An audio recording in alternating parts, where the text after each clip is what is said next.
নগৰবেৰাৰ সৈনিক নগৰত চাঞ্চল্যকৰ ঘটনা। ককাকৰ ঘৰত ফুৰিবলৈ গৈ নিৰুদ্দেশ হ'ল এগৰাকী নৱম শ্ৰেণীৰ ছাত্ৰী।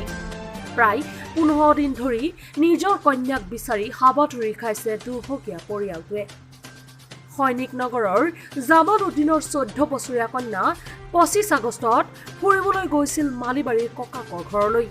এনিশা ককাকৰ ঘৰত কটাই ঘৰলৈ উভতি আহোঁতে আজি কপতি ঘৰ আহি নাপালে জামিলনে, যাৰ ফলত জামাল উদ্দিনৰ ঘৰখনে সম্প্ৰতি নিজ কন্যাক বিচাৰি হাহাকাৰ কৰিছে। ইতিমধ্যে ঘটনা সন্দৰ্ভত মন্দিৰ আৰক্ষী চকীত এজাহাৰ দাখিল কৰা হৈছে যদিও এই পৰ্যন্ত আৰক্ষীয়েও উলিয়াব পৰা নাই জামিলনৰ কোনো খুংসূত্ৰ। যদি কোনো সদাশয় ব্যক্তিয়ে ছোৱালীজনীৰ কিবা সন্ধান লাভ কৰে তেন্তে 8134836629 নম্বৰত যোগাযোগ কৰিবলৈ পৰিয়ালৰ লোকে অনুৰোধ জনাইছে। ছোৱালীজনে তাৰমানে ছোৱালীজনৰ নানাহঁতৰ ঘৰত গৈছিল।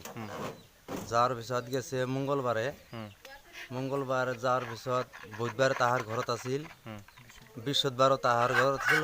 বৃহস্পতিবাৰে পইচাটো বেংকৰ পৰা পইচাটো উঠাইছে, কিন্তু সেই ছোৱালীজনে অকলে উঠা নাই, তাৰ নানাহঁতৰ লগত আছিল। অহাৰ পিছত বেংকৰ পৰা পইচা উঠাইছে। পইচা উঠি পেলাই বৃহস্পতিবাৰে তাৰমানে সেই নানাহঁতৰ ঘৰত গেছি। শুকুৰবাৰে 8টা বজাই বোলে সেইটো ঘৰৰ পৰা বোলে ওলাই আহিছে।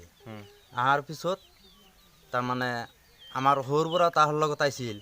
অহাৰ পিছত আমাৰ সৰুৰ পৰা 2 কিলোমিটাৰ জাগা সি আগবাঢ়ি দিছে। আগবাঢ়ি দিয়াৰ পিছত সি ঘূৰি তাৰমানে ঘৰত গেছে। আমাৰ ছোৱালীজনে তাৰপৰে আহোঁতে আমাৰ ঘৰতে আৰু অহা নাই। তাৰপৰে ক'ত গেছে আমি খুঁজি পোৱা নাই। থানাত জনাইছে কথাটো থানাত জনাইছোঁ। থানাত জনাৰ পিছতো থানাৰ পুলিচবিলাক আহি কিনে আমাৰ এই চিকুনটো আৰু কৰা নাই। মানে এটা শোকৰ চাহ মানে বিৰাজমান কৰি আছে। গতিকে দয়া কৰি সমগ্ৰ অসমবাসী ৰাইজক মই কাতৰ অনুৰোধ জনাওঁ, ছোৱালীজনী য'তেই নাথাকক কিয় আপোনালোকে কোনোবাই যদি কিবা অনুসন্ধান পায় আমাক দয়া কৰি জনাই যায়। নগৰবেৰাৰ পৰা পুলক বৈশ্য ৰিপোৰ্ট নিউজ 13।